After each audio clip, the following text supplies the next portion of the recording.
Well, hello there. I'm Sin. We're in the Book Nook, and today we're going to do my December wrap up. This year has flown by, and there's been a lot of great books that I have come across this year. So today we're going to get into what I read over the past month. Horror, fantasy, nonfiction, all kinds of stuff.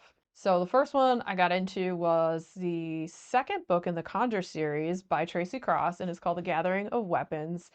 So the first book in the series, it was called Rootwork, and it followed these three sisters, and they go off and they start to learn how to do hoodoo from their aunt, Theodora. And when this book ended, the sisters had been separated because there was a flood that happened, and Pee-wee ended up staying with the aunt, and then the girls went back to their family. So fast forward about 2 years, and you have Pee-wee, who is still with her Aunt Teddy and learning to do conjure work. And she also is just like vignettes of her life in this book and how she wants to be like the greatest conjure woman alive.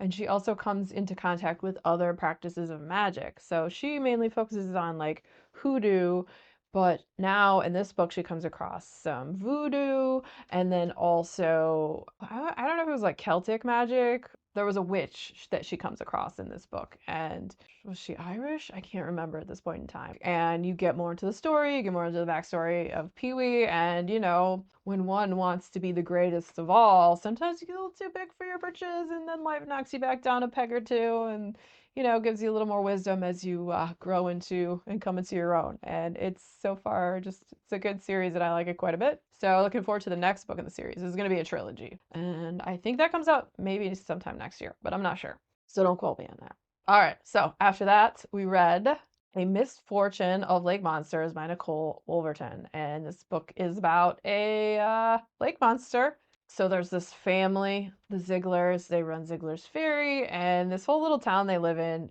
basically they're surviving because of tourism. People come there to see if they can see this supposed lake monster. And so for several years, the Ziegler family has been perpetuating this hoax. So there's a lake monster. There isn't actually a lake monster. One of the family members will go out in the lake in this suit that is like a sea serpent suit and, you know, make sure that someone sees them. As long as the gossip's going and people are talking about it, it's going to draw on more people and this, that, and the other. So one day, Lemon Ziegler, who is going to kind of inherit this new duty of perpetuating this hoax, they're all at school and there's this big earthquake.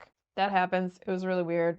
Later on that day, Lemon goes out to walk the dogs and is walking by the water, and lo and behold, sees what is actually a lake monster slash sea creature slash whatever. And it's absolutely terrifying. And now this creature's really hungry and starts eating creatures and people, and it's kind of becoming a problem. And so they need to figure out what the heck they're going to do about it. And it's a super fun book. There is a romance in it, so it's kind of like a horror romance too. And I absolutely loved it. I do have a standalone review for that. Several of these books I'm going to talk about today, and I will link those down below if you want to check that out. All right, so after that one, we read From Under the Truck by Josh Brolin. And this is kind of like an autobiography of sorts, but the way it's written, it's kind of chaotic. Like it's this cacophony of his life, and it's, like journal entries, but it's also poetry, and it's also like what reads like a script, and it's not in any kind of order. It kind of bounces around, and it's kind of how like memory works, right? If you think about your memories, nothing's in really a sequential order. Like something will spark your memory and call it to mind, and like that's how it works. It doesn't go always in a sequential order. And that's how this book is written. So if you go in expecting like some sort of sequence to his life, it's not like that at all. So if you know that going in, I don't think you'll be as disappointed as some people kind of maybe were. Like I loved it. I thought it was awesome. I love the poetry aspects. I love just getting like these glimpses into his life. It's kind of interesting. You get like from him being a kid in the Goonies up until like more recent times, and I think the most recent movie I saw him in was probably Deadpool 2. And then when he really made a name for himself was maybe No Country for Old Men. My favorite is a ridiculous movie from like, I don't know if it was late 80s or 90s, called Thrashin'. It's like an old skateboarder movie, and it's ridiculous and it's great. And what's crazy is like that movie, some of that like felt like when you get into his biography, some of that felt like the way he was living his life when he was younger. So I don't know. It's a fun book and I liked it quite a bit. If you like Josh Brolin, if you have any interest in like biographies about actors, I thought this one was pretty cool. And I thought it was really unique the way it was done. And I really love that about it.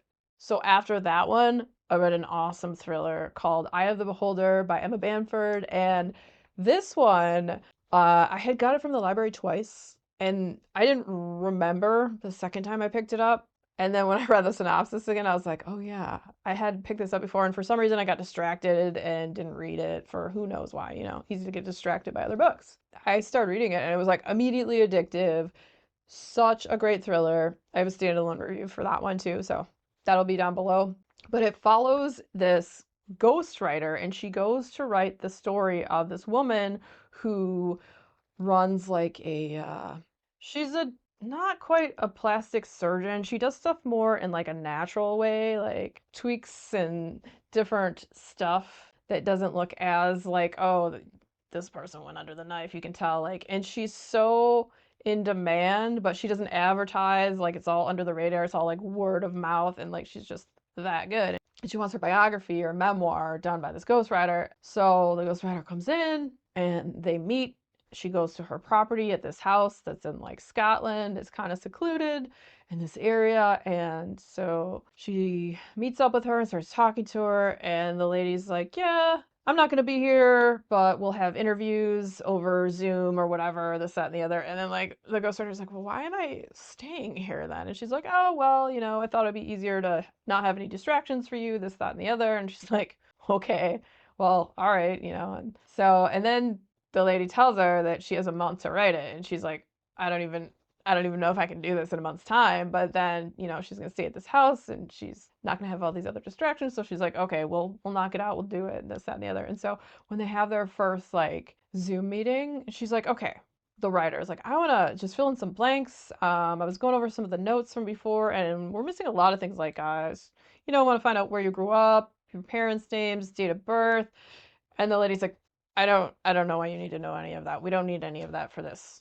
Just write the book and focus on the work itself and this, that, and the other. And she's like, okay. So why is this lady being so, shady and whatnot? And it's a crazy story. If you like thrillers and stuff that have to do with like the beauty industry that is just kind of weird, and there's like that whole isolation factor, Eye of the Beholder, absolutely fantastic. I would highly recommend it.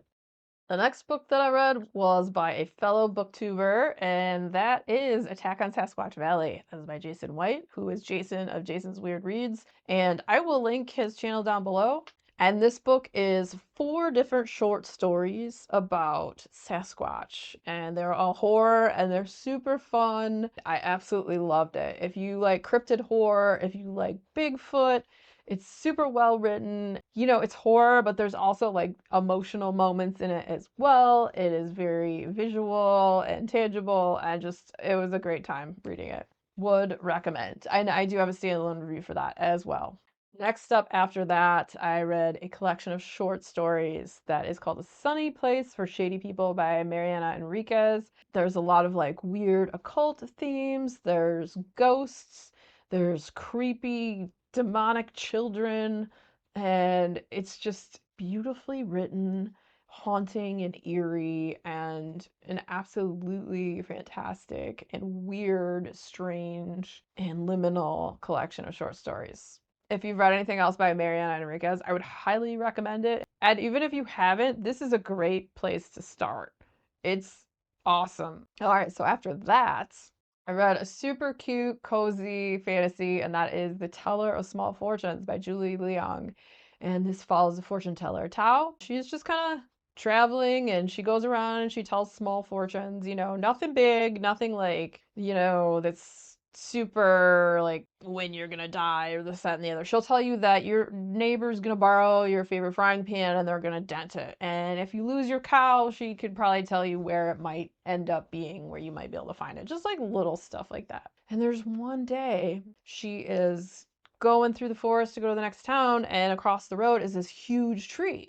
And she cannot get past it. And she meets these 2 guys on the road mast and silt, and they help her cut through the trees so that she can get through. But it's late at night, so they all like kind of make camp, and they figure they'll move out the next day. And then Tao ends up telling the one guy's fortune, which she thinks is a small fortune. And she's like, "Oh, you're gonna give your daughter a kitten," and he's like, "I'm sorry, what?"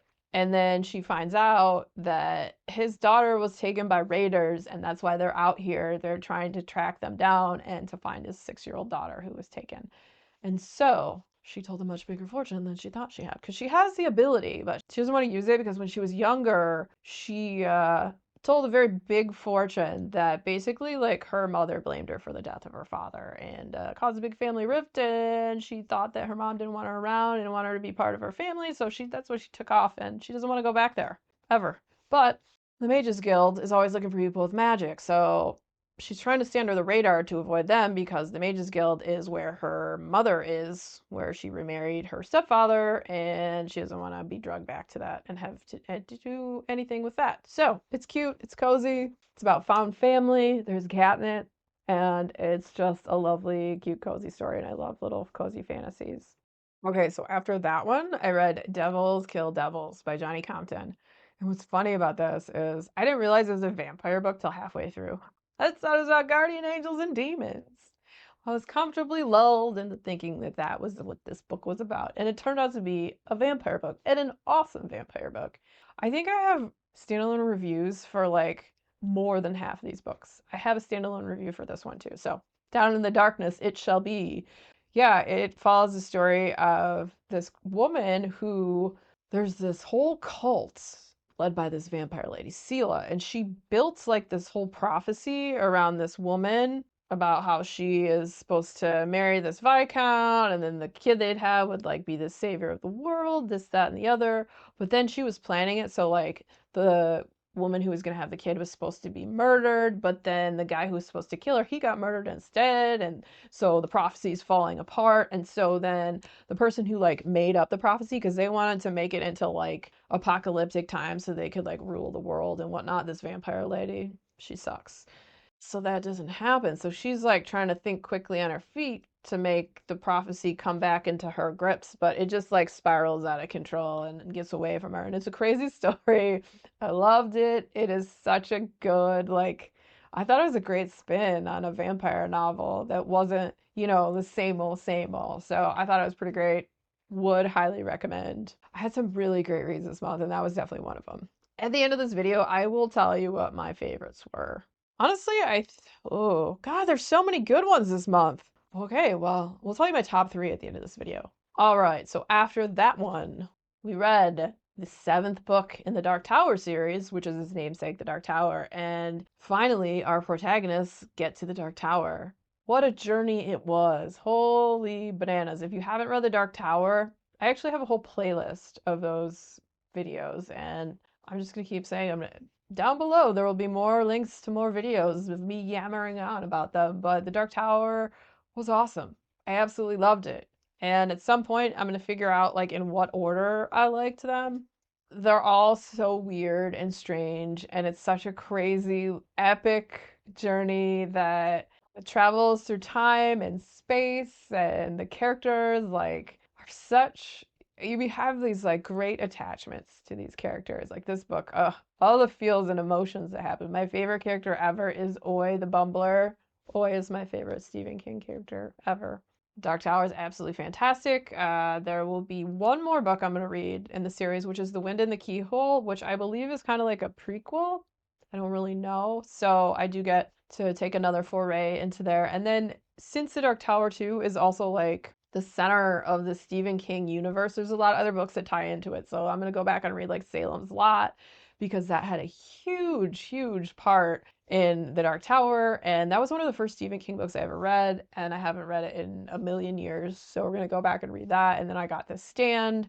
I also have, I found Hearts in Atlantis the other day for 50 cents at the thrift store. Like that was a super score. I was super stoked to find that. And it was kind of a crazy synchronicity because I was specifically in my mind, I wanted to get that book because there's a tie-in to the Dark Tower. I have Insomnia on the shelf that I need to read at some point because that also ties in as well. I have a lot of Stephen King that I'm going to be getting into this year. I think I might try to do one a month just to get through those. The Stand might take me a while because it's another door stopper book. Holy banana bears. Yeah, that's right, banana bears. Yeah, Dark Tower 7. Loved it. All right, so after that, I read The Serviceberry by Robin Wall Kimmerer. And this is a book that is by the author of Braiding Sweetgrass, which after The Serviceberry, I liked it so much I read Braiding Sweetgrass. The Serviceberry, though, is basically about it's a short little novella, and she talks about harvesting these berries from the serviceberry tree and kind of like as a whole like allegory for how this tree provides berries for us, but then also for the birds, and then the birds, the nutrients kind of come back into the ground and come back into the tree, because poop, spreading the seeds, all that good stuff, and like how nature has a gift economy and how we can maybe put some of that into action and kind of share with each other just how like the little free libraries that you'll see that are places, that's a gift economy. People bring books, put them in there, people take books, and it kind of shares with each other what you have. And like if you're a gardener, if you have a overabundance of stuff from your garden, put out a little table in your yard that says free with your extra produce. When you get way too many zucchinis and you can't stick them in your neighbor's cars anymore, is that a thing? Like I keep reading on the internet that people, when they have too many zucchinis, that they start putting them in people's mailboxes and then leaving them in cars. I don't know. Is that true? I have not grown zucchini yet. I've only ever grown butternut squash, but this coming year I'm gonna grow some zucchini. Honestly, I can think of like a million things to make with it. Yes, zucchini bread, of course. Zucchini fritters, like zucchini pancakes. Oh, there's so many good things we can make. I love them in stir fry. And yeah, if I have too many, I want to get like a little table. At some point, I think I'm gonna have like way more stuff than me and my partner will be able to consume. So I do want to do like a little table like that. So like, okay, the service fairy, very inspiring, especially to me as a gardener. And I love nature. I like to garden. I like to add a little bit each year and plant new things. And it's a lot of fun. So, yeah, after the serviceberry, I loved that. And I was like, okay, so I've been hearing about braiding sweetgrass. And I knew that I obviously needed to read this book. So I read Braiding Sweetgrass after that one. I kind of did it backwards from what most people would do. But there's another book that she has about moss, too, that I need to read as well. But Braiding Sweetgrass is a lot bigger, and it's kind of her experience, as an indigenous person, her connection to nature and plants and all that. And it gets into her background and just the wisdom from that. And then also how she became a botanist and also taking science and her indigenous practices and putting those together and being able to like teach others about that. And just there's some really beautiful stories in nature and then about connection with other people and connection through plants. And it's such an awesome book. If you have any interest in nature and in earth and growing things and just fostering a kinder, more decent world, Braiding Sweetgrass, The Serviceberry by Robin Wall Kimmerer are absolutely fantastic. All right, now I need to tell you my top three books. So let's look for a minute here.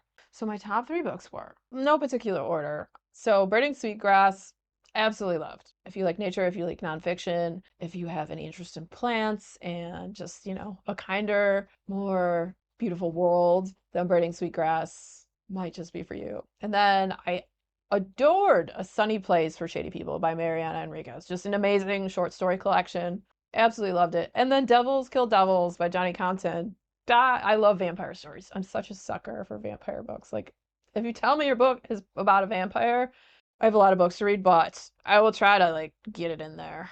So, what were some of your favorite books that you read this month or this year? Because this is the end of the year. Just curious if you had any ones that really stood out and all that good stuff. If you like videos where I talk about multiple things that I'm reading or have read, coming up after this video will be my top 10 reads of 2024. So, stick around, check it out. And if you enjoyed hanging out today, hit that subscribe button, come back, see me again, and we'll talk about more bookish things and weird stuff.